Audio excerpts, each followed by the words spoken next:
De cette manière-là, regardez comme on est proche. Palouchaï et c'est goal. Ça finit par payer. Aaron Palouchaï débloque la situation. Auteur de 2 buts en bris.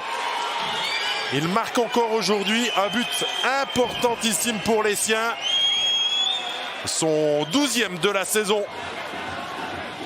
Avec Tedenby, 13 et 12 buts, c'est les 2 meilleurs buteurs de cette équipe du HC Davos.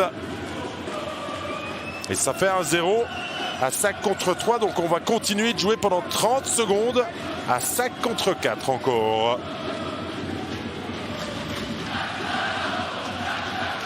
Lindgren et Maxwell, on le retrouve à l'offensive dans un angle impossible. Il égalise.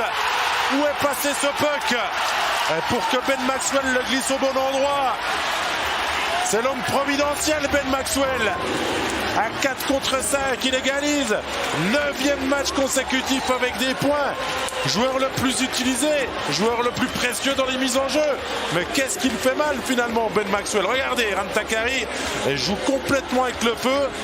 Il est sur le côté dans un angle impossible, presque derrière le but, et il le loge là entre le poteau et le bras de Joran van Pottelberg, complètement sidéré par ce qu'il vient de se passer.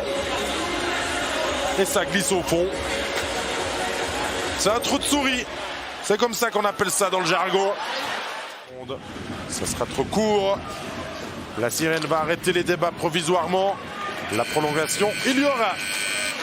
Alors elle sera différente de celle du 1er octobre dernier. On a eu au moins 2 buts à chaque côté dans cette rencontre. Tombé 46e novembre, pardon. Enchaîné 2 victoires de suite. Eh ben non, puisque Tedenby marque le but de la victoire rapidement. 27 secondes de prolongation.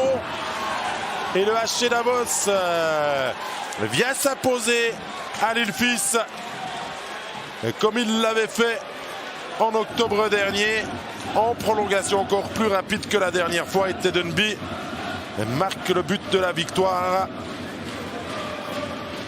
Et du coup, Davos confirme que c'est une équipe très forte sur la route et que Langnau aujourd'hui a un petit peu des regrets à avoir parce qu'il y avait vraiment matière à faire mieux quand on voit le non-match quasiment dans la première demi-heure de cette équipe de Davos. Mais voilà, un point récolté. Attendez parce qu'on va aller à la vidéo. On va à la vidéo. On était presque sur le point de conclure et Monsieur Di Pietro a fait le signe qu'on allait vérifier le but. Mais à mon avis, il n'y a aucune matière à contester. Le coup de challenge tenté va rater. On a essayé quelque chose du côté de Langnau, mais le but va être donné et la victoire sera confirmée pour le HC Davos. Victoire 2-1, l'occasion de rapidement repasser par le studio parce qu'il y a encore d'autres matchs en cours. Je vous souhaite une très bonne soirée. Restez avec nous.